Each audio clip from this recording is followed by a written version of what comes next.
Eccoci qua, buongiorno a tutti. Siamo con lo scrittore e poeta Marco Petruzzelli. Buongiorno. Buongiorno. Come si chiama il libro che ci vuoi presentare oggi? Buongiorno a tutti. Buongiorno. Allora, il mio libro attualmente in giro, diciamo, in perlustrazione e alla ricerca dei lettori, si chiama Incudini e farfalle ed è la seconda raccolta pubblicata nel giro di un paio d'anni. Il primo è stato pubblicato nel 2023 e questo è uscito un paio di mesi fa. Senti, la domanda che faccio solitamente è come sei arrivato a scrivere questo libro, ma la tua la cambio un po', no? Come sei arrivato a preferire poi la scrittura della poesia rispetto a romanzi e altre cose, insomma?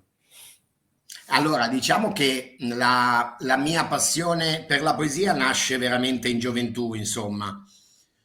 Ci sono degli incontri nella vita, nel mio caso è stato gli incontri con la letteratura, forse grazie ad insegnanti particolarmente illuminati o coinvolgenti, e quindi appena ho scoperto la poesia ho iniziato a leggerne forsennatamente, sia in stagione scolastica che dopo, e quindi di conseguenza è venuta la voglia dell'emulazione, no? Del riprodurre quello che mi piaceva così tanto. Quindi ho seguito in particolar modo, anche se comunque ho sempre letto molto e ho sempre apprezzato anche la narrativa, ma la poesia ha sempre avuto per me quella marcia in più, quella sintesi, probabilmente ne ho sempre amato la sintesi, no? Io trovo che la poesia sia molto simile alla fotografia e seguendo anche altre perlustrazioni di linguaggio ultimamente mi sono avvicinato un pochino alla scrittura cinematografica per curiosità a livello amatoriale e trovo che anche la scrittura cinematografica sia molto vicina alla poesia, no?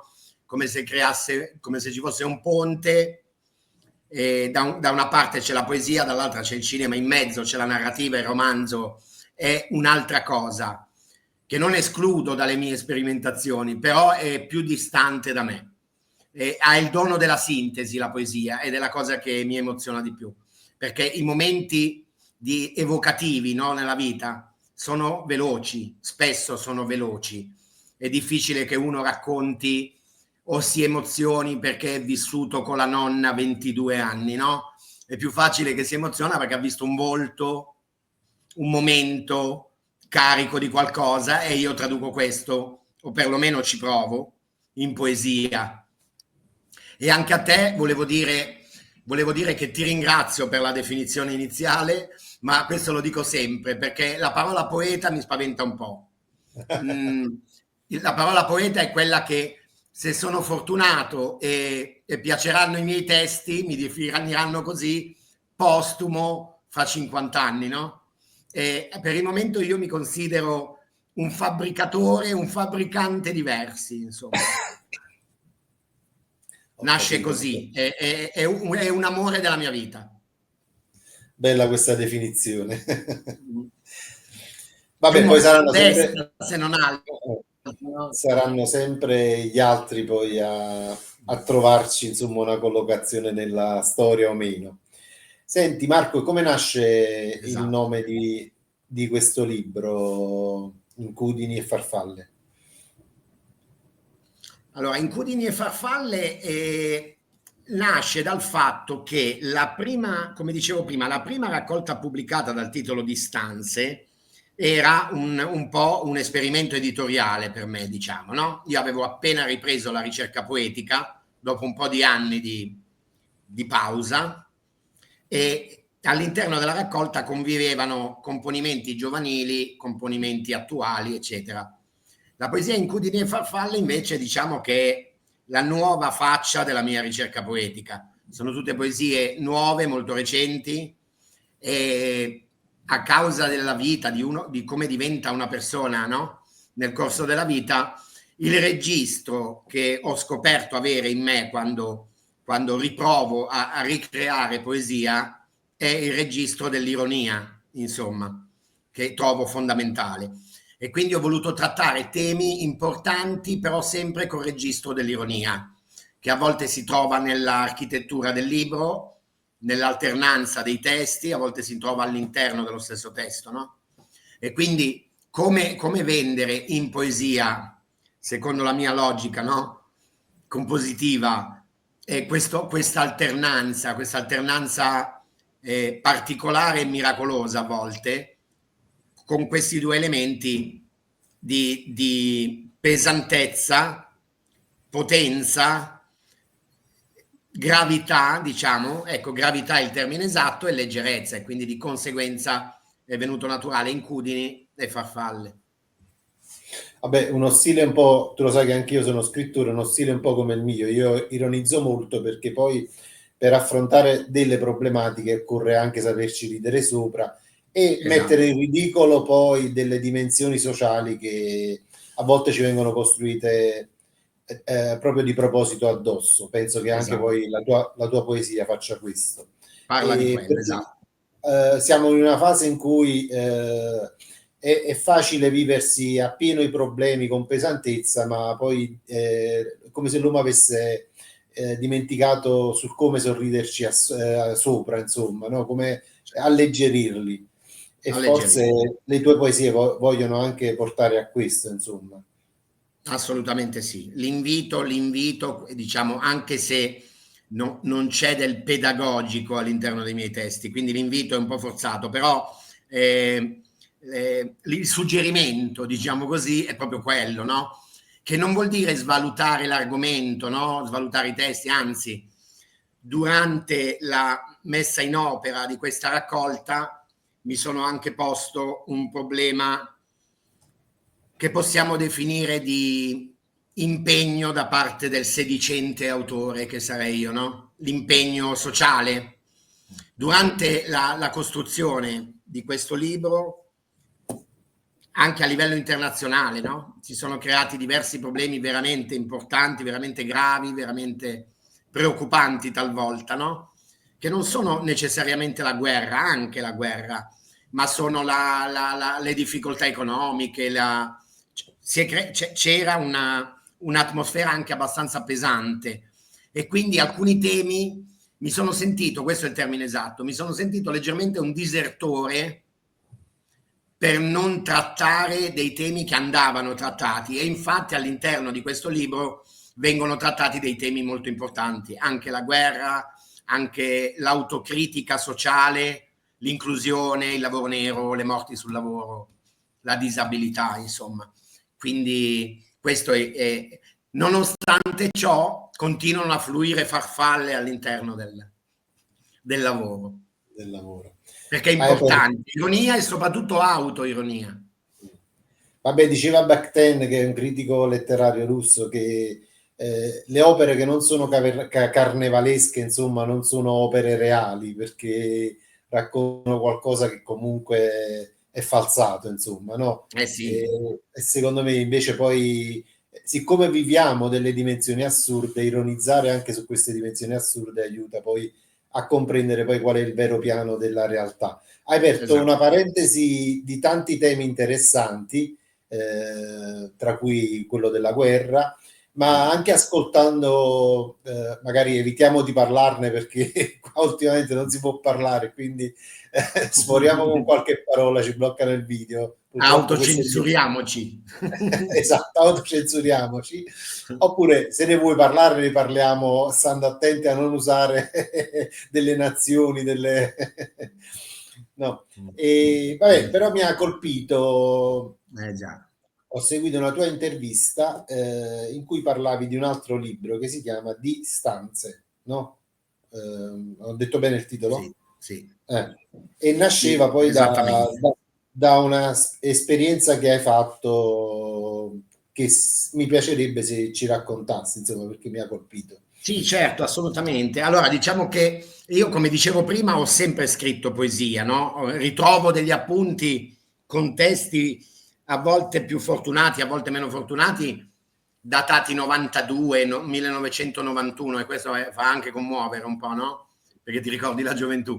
Quindi io ho sempre scritto, ma non ho mai pubblicato, insomma, ma non per una sorta di pudore, per caso, diciamo. Mi sono sempre occupato d'altro a livello professionale, però avevo comunque dei testi a cui tenevo molto, no? E avendo una cara amica che lavora presso una notissima, una major delle case editrici di cui non farò il nome neanche sotto tortura, ho dato i miei testi a lei e ho detto falli leggere un po' da te, se trovi qualche editor che gli vuole dare un'occhiata, no? Lei è stata gentile e mi ha riportato un po' il parere di questo noto editor. E lui, tra elogi e critiche, la critica che mi ha colpito di più e mi ha sfidato, il termine esatto è sfidato, no? È stata, trovo sempre questo cavolo di autore all'interno del testo, c'è questo ego prepotente, no? Allora ho detto, vabbè, perché poi concludeva dicendo il ragazzo merita di essere pubblicato, certamente non da noi, ma va bene. E allora io l'ho colta come il guanto di sfida, no? E ho detto, va bene, allora mi farò pubblicare. E ho ripreso la ricerca poetica con serietà, perché comunque la poesia è sempre una cosa seria, e ho detto, devo assolutamente prendere le distanze allora da me stesso, no? Perché la poesia, come dice un mio caro amico, deve crescere sulla pianta, ed è vero. Però nello stesso tempo anche lì c'è il primo guizzo di ironia nel titolo. Infatti si chiama Di stanze con la S maiuscola. Da un lato è vero che si deve cercare di prendere le distanze, dall'altro è impossibile per il poeta prendere le distanze. E si compenetra la vita con il testo, no?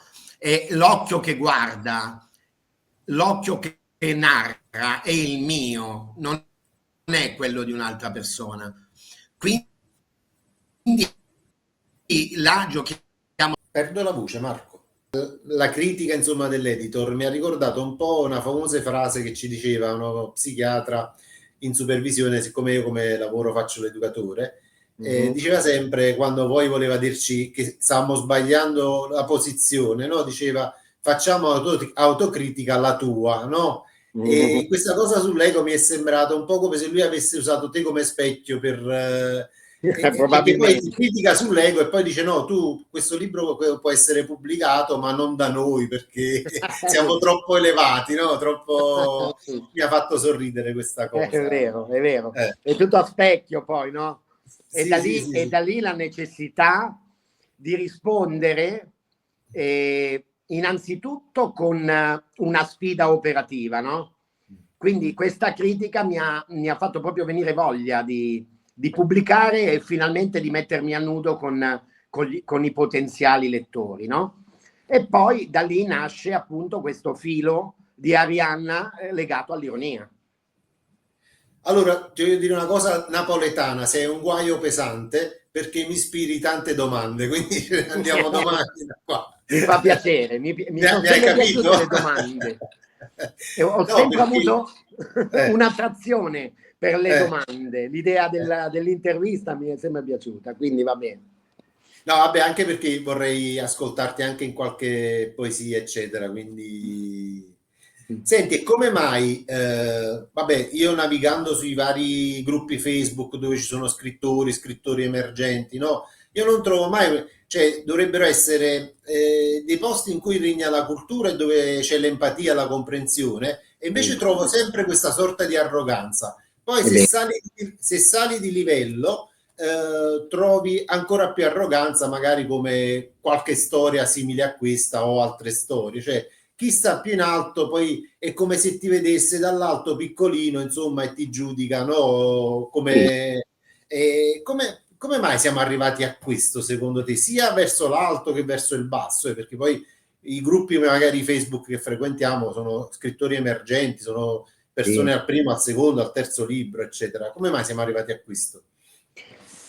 Allora, siamo arrivati a questo perché tendenzialmente, purtroppo, e qua sarò un po' pessimista e normalmente non lo sono, diciamo che purtroppo, secondo me, almeno negli ultimi 20-30 anni, la cultura diffusa, io ho sempre questa immagine di mio nonno che faceva il calzolaio, no?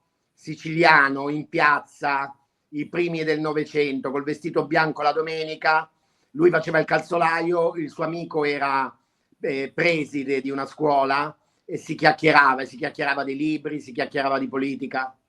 La cultura diffusa vuol dire nella gente a qualsiasi livello viene meno. Quindi di conseguenza la cultura è in mano a qualcuno che si considera troppo in alto. Da lì le conventicole, i circoli ristretti. Ti faccio solo 2 esempi.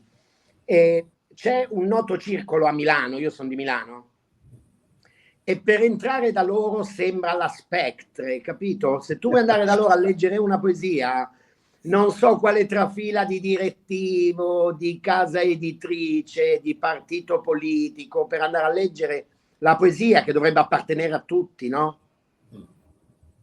Ieri, questo è il secondo esempio, ieri mando l'invito garbato e cordiale a delle librerie indicate dalla mia casa editrice, tra l'altro. Provate a sondare il mio libro, no? Ne comprate una copia? Una mi ha risposto: mi dispiace, non ce la facciamo ad investire 5 euro di libri di poesia indipendenti, non stiamo parlando delle Feltrinelli, librerie indipendenti. Quindi hanno creato questo diaframma di cui io però, va bene, mi ci scontro, perché io voglio diffondere i miei testi, no? Mi ci scontro, ma tutto sommato non mi interessa, perché mi interessa il senso di quello che scrivo e il senso di quello che evoca al lettore, non le conventicole, i partiti e i circoli.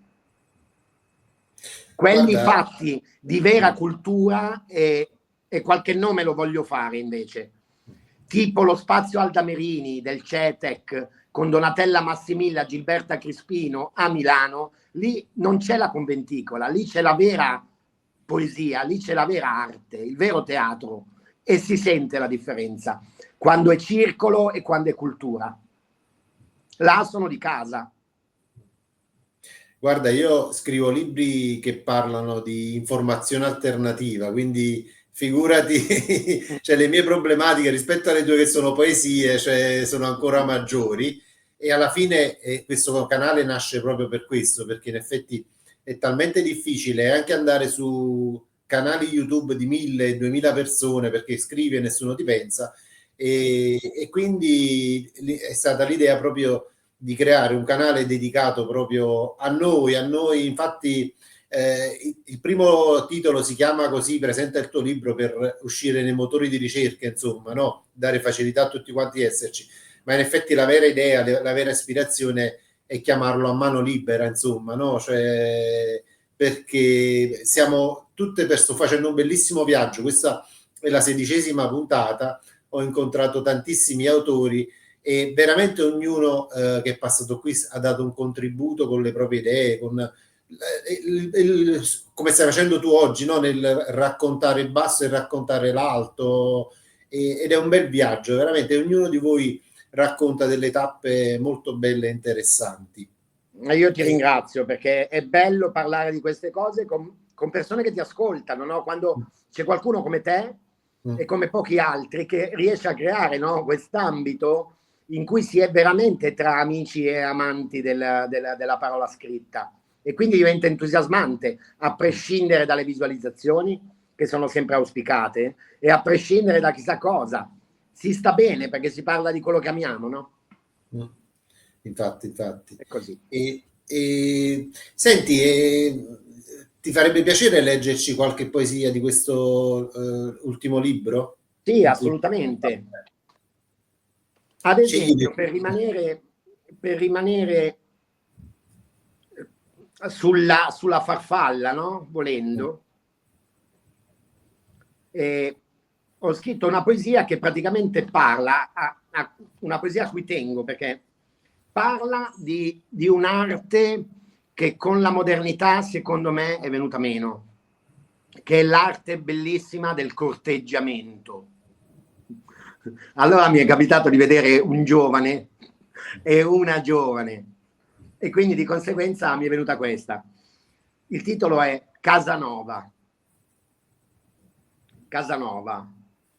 E ti guardavo, che ti guardava, spallucce gracili le tue, occhi di un tempo, i suoi delusi, confusi e scorticati, dalla tua sigaretta legnosa, incerta, mal gestita, e ti guardavo da padre e da sorella e rispettavo a sforzo il cambio del ritmo di questo tempo sospeso e senza mira e senza fuoco, e mi rattristava un poco.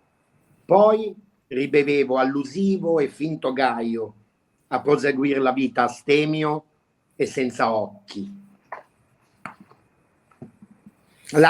Lo sguardo del nonno, chiamiamolo così, nostalgico, del nonno nostalgico.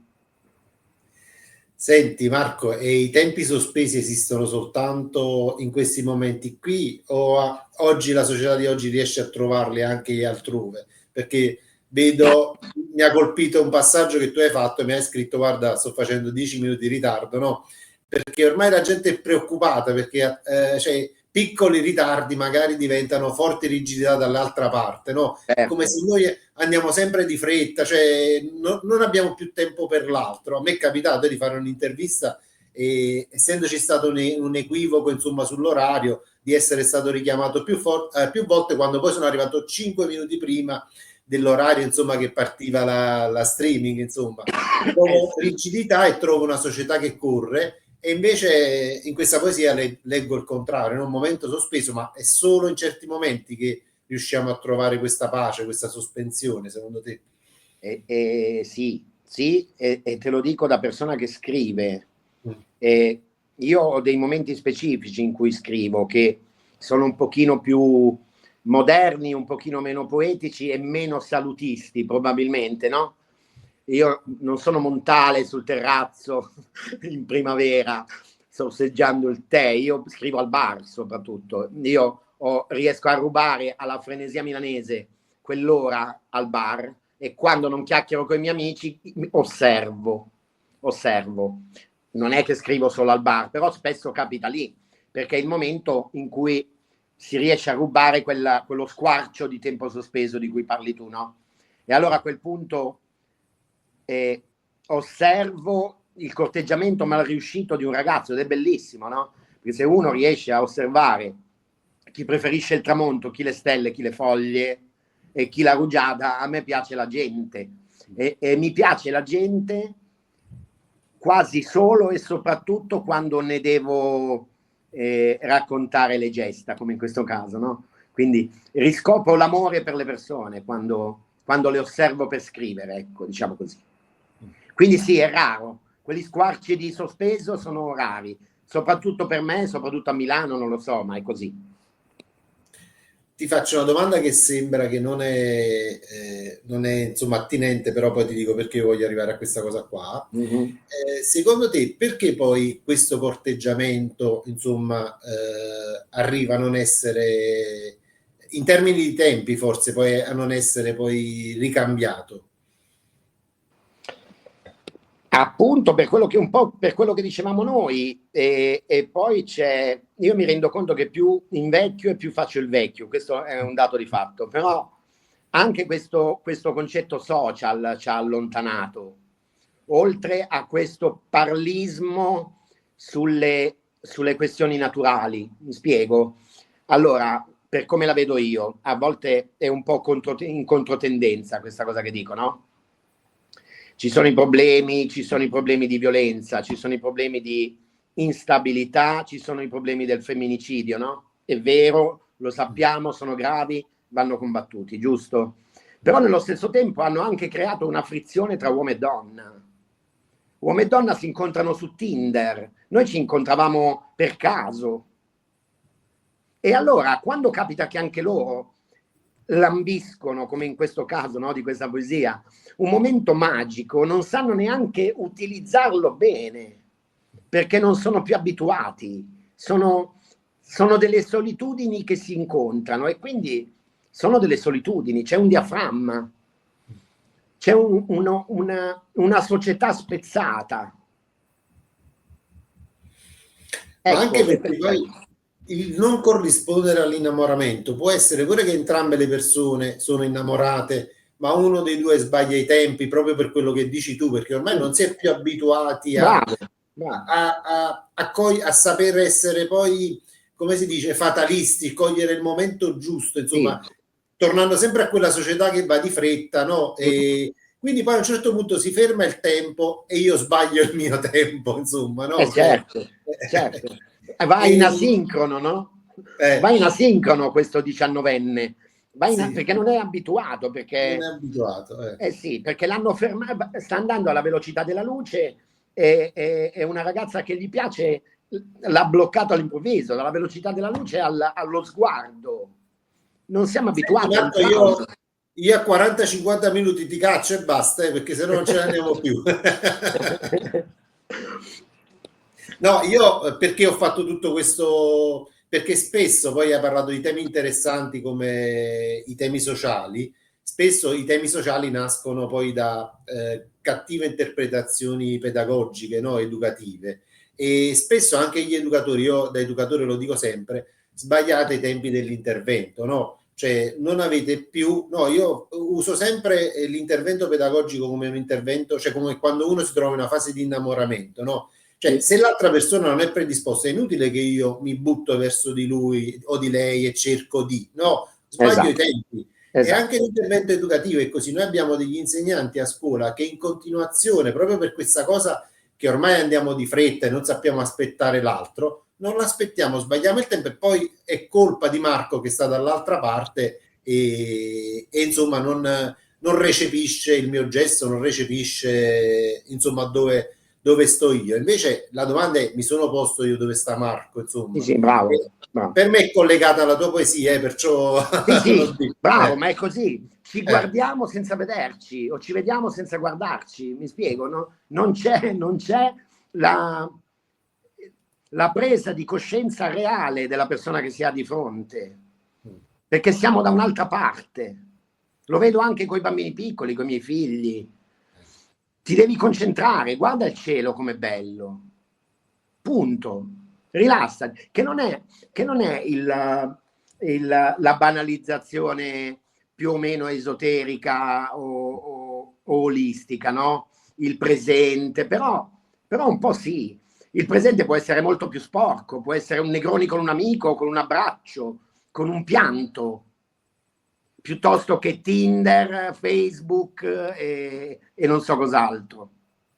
Ma poi queste cose che stai dicendo mi riportano all'ex amico tuo che ti ha fatto quella recensione, eccetera, no? Tra virgolette. Cioè, allora, sarai partito anche da una dinamica di ego, no? Mettiamola per data questa cosa. Ma uno che poi vede dei livelli empatici così forti, quell'ego l'annulla. Ti trovi con questa affermazione? Assolutamente sì, il punto di partenza sicuramente sono io, ripeto, perché l'occhio è mio. Però poi uno che inizia a guardare l'altro, i tempi degli altri, dove sta l'altro, cioè dove sta l'ego? Cioè, io, quando parlavi mi veniva questa domanda qui, hai capito? Cioè... Sì, probabilmente lungi da me difendere l'editor, Evidentemente, perché ormai di poesia un pochino me ne intendo, a dispetto dei librai cattivi. Evidentemente nel testo, talvolta, soprattutto in quelle di quando ero giovane, nel testo a volte traspare, ne parlo spesso con un paio di amici, traspare a volte quel autocompiacimento compositivo. E quello deve venire meno, no? Io faccio una foto e non ci deve essere il fotografo nella foto. Sicuramente nel mio nuovo libro c'è meno che in quello prima. A me interessa fare il passo, no? E credo di averlo fatto.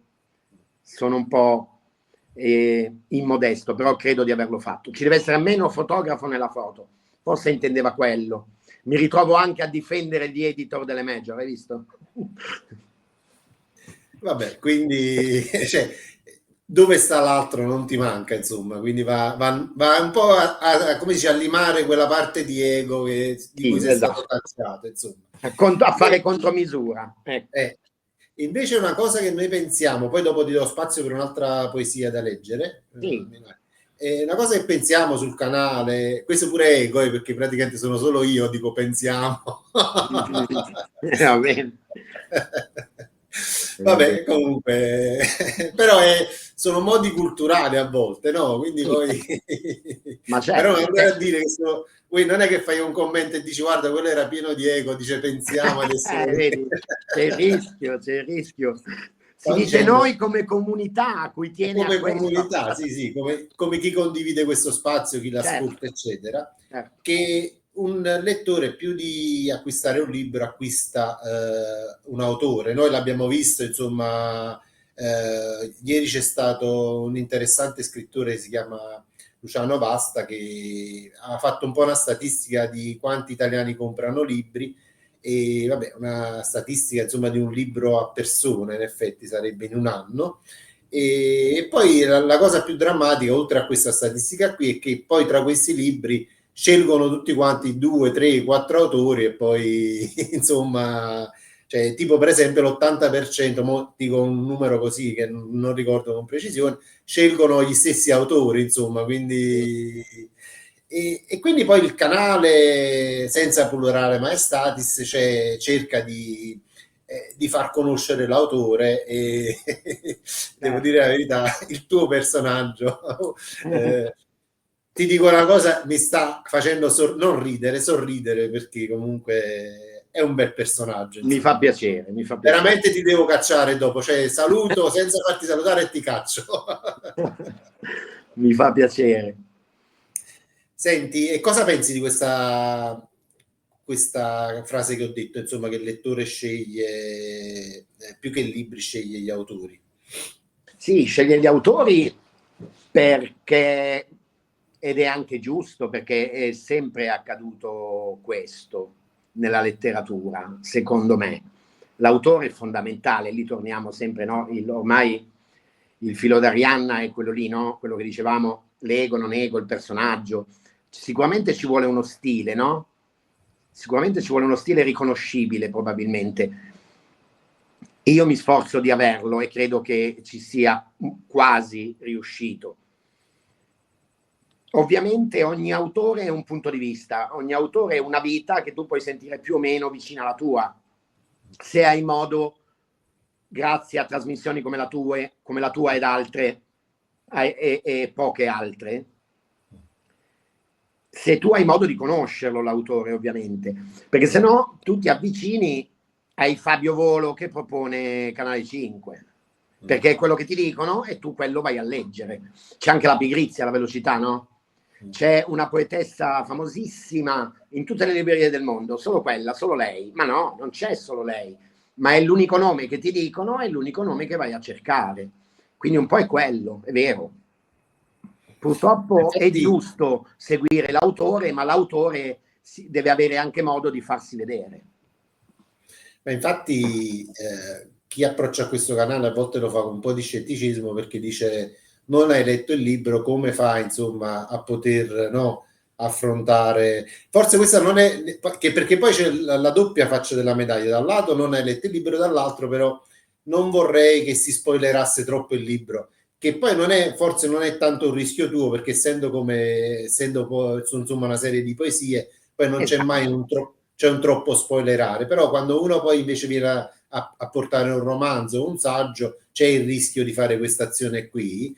E quindi penso poi alla fine, se invece uno fa emergere l'autore, insomma, narri del libro, poi sono attratto dall'autore e mi vado a comprare il libro, perché Marco Pedruzzella ha detto cose realmente interessanti e sicuramente le troverò anche lì, forse anche in maniera più approfondita e ferma, perché in questo momento noi stiamo andando veloci, invece nelle tue poesie c'è quella lentezza che raccontavi prima, no? Quel tempo che si ferma, insomma.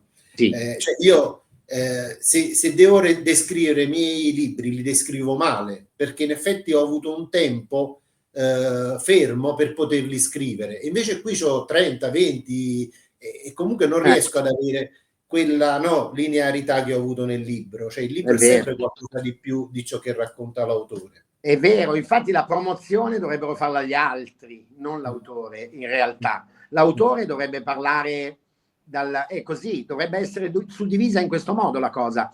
L'autore dovrebbe chiacchierare con te piacevolmente, come stiamo facendo adesso, e parlare della sua idea di poesia, no?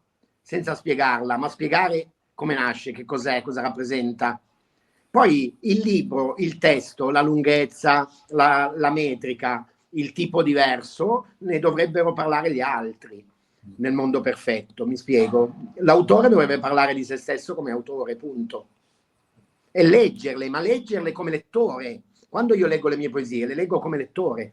E spesso sembra una cretinata, ma mi commuove ciò che scrivo o mi emoziona ogni volta che lo leggo. Perché lo leggo da lettore. Infatti. Marco, mi dai qualche secondo che mandiamo alla copertina del tuo libro e poi rientriamo in studio. Grazie. Incudini e farfalle, e si tratta di poesie, qualcuno le ha definite punk, a me l'idea non dispiace per niente, se con punk intendiamo poesie brevi, piene di rughe, scarnificate nella carne di questo mondo complesso, complicato,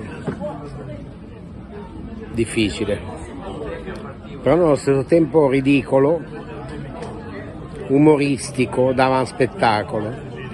La raccolta si chiama, come vedrete dal titolo della copertina, Incudini e farfalle, vuol dire tutta questa apparente o superficiale o effimera bruttezza collegata a una leggerezza, un'ironia, una comicità necessaria ormai per continuare a vivere ed operare in maniera operativa in questo mondo quasi diventato incomprensibile.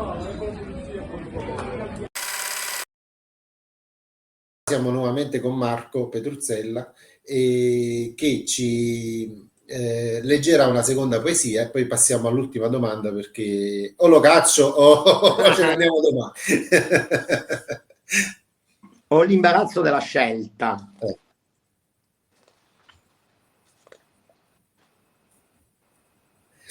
Allora,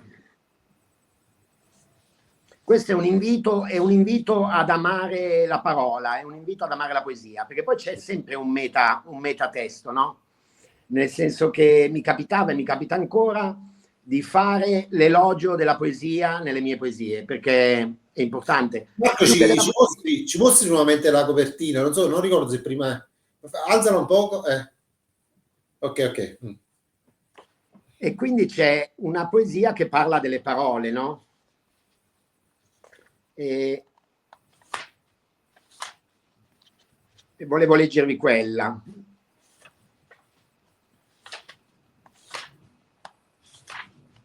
Si chiama Scava.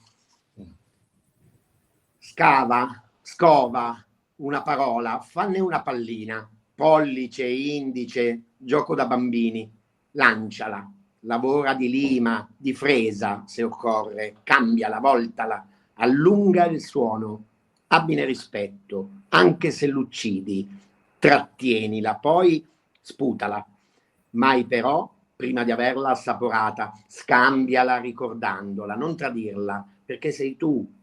Se ti senti giù, mettila nel naso e tirala su, anche senza la rima, penetrato o penetrante, non sarai più come prima.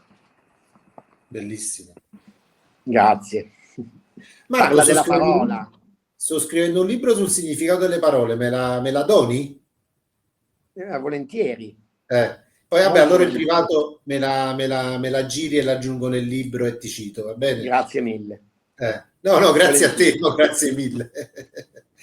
Senti Marco, la domanda più banale e la più complessa, insomma, assieme, no? Come mai, perché è tanto banale che complessa nella risposta, come mai un lettore dovrebbe poi comprare e quindi poi leggere il tuo libro, le tue poesie?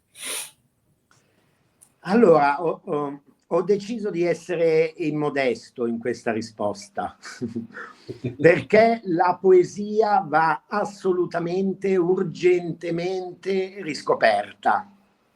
E io credo che la mia, per forza di cose, perché sono una persona che vive immerso nel presente, la mia sia moderna e fruibile, immediata, e poi ha una funzione di servizio. Io lo dico sempre, anche per chi non ha frequentato, come ho frequentato io, la poesia per 30 anni, vive, no? Quei momenti in cui è un classico, in cui dice: ho una sensazione che non la voglio raccontare al mio amico o a mia madre o a mia zia, ma non riesco, perché è come se non ci fossero parole. Ecco, io fornisco le parole, è un'attività di servizio. Marco, e perché le poesie di oggi hanno perso spiritualità? Tu prima hai parlato di esoterismo, no? Cioè, come se nel raccontare raccontano i rumori, i suoni, la bellezza di una foglia che cade, ma poi in effetti non vanno nel tempo, nella relazione. Cioè, noto questo passaggio qui, cosa che Sì, invece ho colto nella tua poesia. ti ringrazio. No, allora, e anche in questo caso rischio di sembrare un pochino immodesto, però, o perlomeno giudicante, non mi piace, però lo voglio dire lo stesso. Tu dici questo perché purtroppo con l'avvento dei social siamo veramente, non per il famoso modo di dire navigatori e santi e poeti, ma siamo veramente tutti poeti. Quindi oggettivamente l'80% di quella spacciata per poesia non lo è. Ma quella che resta, io ho trovato, approfondendo, staccandomi un po' finalmente da Ungaretti e Rimbaud, ho trovato delle perle fantastiche dei poeti contemporanei, anche quelli purtroppo a volte invischiati nelle conventicole, però io separo le due cose, no? Magari mi sta sulle palle, scusa il termine, perché si dà un tono, però leggo la poesia e ci sono veramente delle perle nella poesia contemporanea. Quindi la risposta è perché la maggior parte non è poesia, ma quando lo è mantiene la sua spiritualità, una spiritualità diversa. Infatti io questi li sai come li chiamo? I poeti che narrano questa poesia qua. Quando ti ho vista arrivare ti voglio portare all'altare, no? Cioè, sì, tra non con so la se l'hai rugiada letta, sulle qualcosa spalle. del genere. No, e quindi poi quando le leggo e vincono pure i premi questa gente, quindi non lo so come si fa, però vabbè.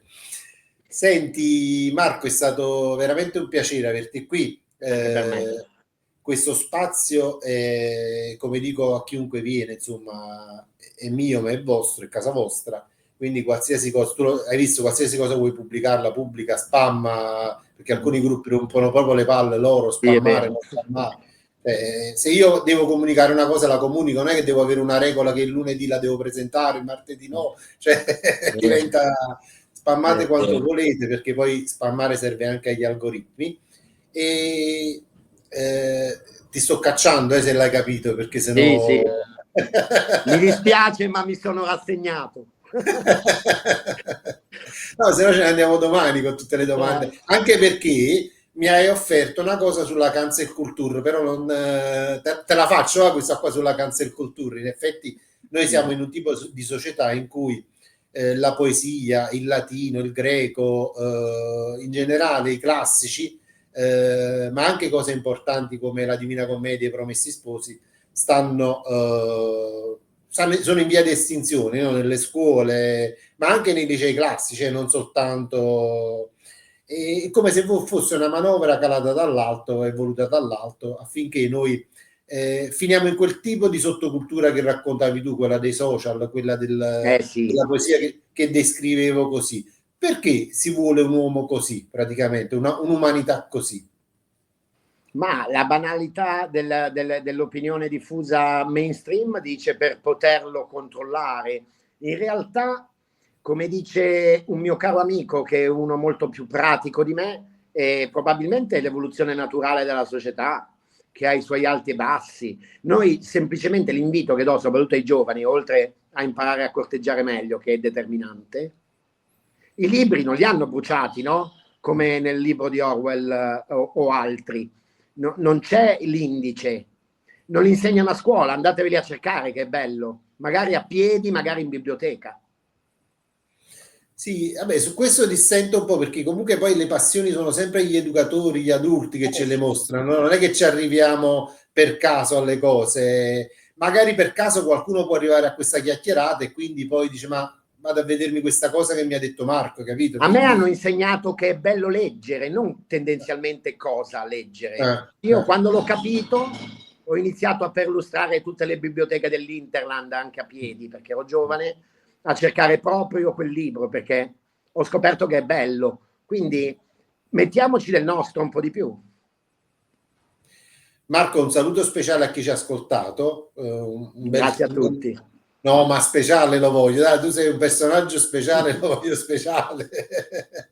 Che dire, continuate ad affollare luoghi così belli in cui si percepisce l'entusiasmo, no? Luoghi in senso lato, occasioni. Lo spero, ve lo auguro e ce lo auguro. E poi versate sempre acqua al vostro ego, dategli sempre da bere. Assolutamente. anche alcolici ogni tanto. Perché no? Marco, è stato un piacere, saluto anche io tutti quanti e ci vediamo alla prossima puntata. Ciao. A presto, grazie ancora. Un nome non certo semplice da ricordare, né tantomeno da pronunciare. Eppure questo libro non poteva che intitolarsi così. In una società come quella italiana, a forte multietnicità e dunque caratterizzata dalla necessità di procedere ad una reale conoscenza dell'altro, nell'intento di giungere ad una profonda ed autentica integrazione. Per gli anglosassoni è Snow Maiden, la fanciulla di neve, una poetica storia di tradizione russa che affonda le proprie radici nella mitologia, a cavallo tra sacro e profano, e che nelle sue più svariate declinazioni ha ispirato anche grandi compositori come Tchaikovsky. Figlia del burbero Ded Moroz e della meravigliosa fata primavera, Snegurochka vive confinata nel palazzo della foresta dei ghiacci perenni, come sotto una campana di vetro. Un giorno però viene sorpresa da una bufera di neve che le fa smarrire la via di casa, ritrovandosi in balia degli elementi e probabilmente a rischio umani. Sì, perché il tirannico sovrano aveva da sempre vietato alla sua unica ed adorata figlia di avvicinarsi al villaggio, convinto che gli umani fossero tutti cattivi e corrotti. E per uno strano scherzo del destino sarà proprio una coppia di semplici contadini a salvare la ragazza da morte certa, facendole scoprire il disinteressato sentimento d'amore. Dopo una lunga meditazione e messa alla prova dell'assoluta buona fede degli umani, Papagelo concede a Snegurochka di dividersi tra il palazzo dei ghiacci perenni e la dacia dei suoi nuovi genitori umani. Ma cosa accade se il cambiamento di una figlia finisce in realtà col mutare radicalmente un padre, che si ritroverà per un bene superiore a mettere da parte gli egoismi personali?